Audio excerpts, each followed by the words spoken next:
Like a lot of brewers these days, we make what we want to drink, and it doesn't necessarily fit into any style. That's how we came up with the Imperial Black Saison.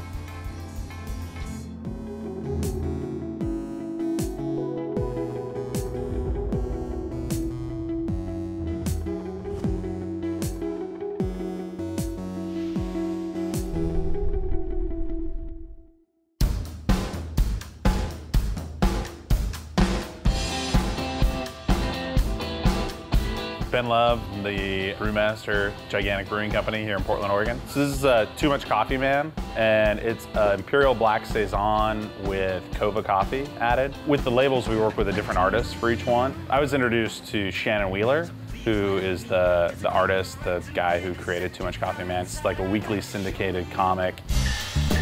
I started Too Much Coffee Man, I guess in the early 90s, and a little bit before the whole coffee craze. I was just sitting in a coffee shop and making fun of people that were sitting in coffee shops. Yeah, it's a self-mocking comic is the source. He came in, we were talking about the label and talking about the beer, and I told him what we wanted to do. This Imperial Black Saison, you know, that we didn't want to do a porter or a stout. And I asked him, I was like, what type of coffee do you like? He's like, I stopped at this place once that's over on Grand and had a really, really good cup of coffee there. And I was like, Cova Coffee? He's like, yeah, that's what it was called. And I was like, okay, I'll go talk to those guys.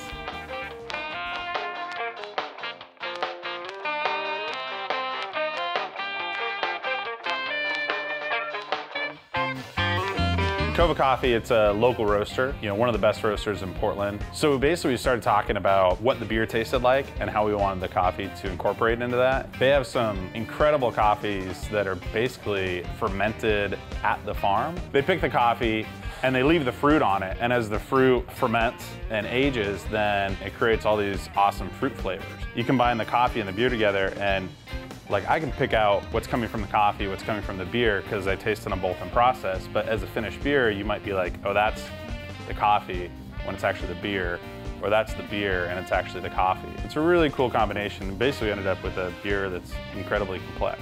I've heard that with caffeinated beer, the problem is that you'll drink a bunch of it and then go to sleep and then wake up at 3 or 4 in the morning because the alcohol wears off and the caffeine kicks in, and so you're wide awake in this really weird, slightly drunk state. Well, cold pressed coffee, you actually get twice as much caffeine as you would in a normal cup of coffee. So there's like a combination of the alcohol, because it is 8.2, and the caffeine together. The idea was that, you know, with each label that we do, we have a different artist that does each one.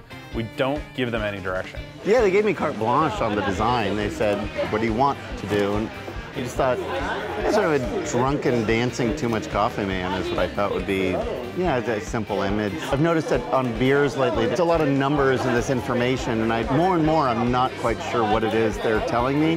So I thought, I'm just gonna put nonsense on the beer label. Yeah, you have roast at 8, and saturation at 13, and osmosis at 66. You can see there's a scale here on the side, like filled the bottle up with different amounts of water to find exactly where each note was. So I sat there with the, you know, with beers and a little tuner, and I would drink, and then I would like blow and try to hit it and mark it, and I'm sure it'll be off a little bit, but people doing this anyway are going to be a little drunk. I like the details, you know, that's the payoff. I'm really excited about the idea of being able to go to a bar in downtown or something and order my beer.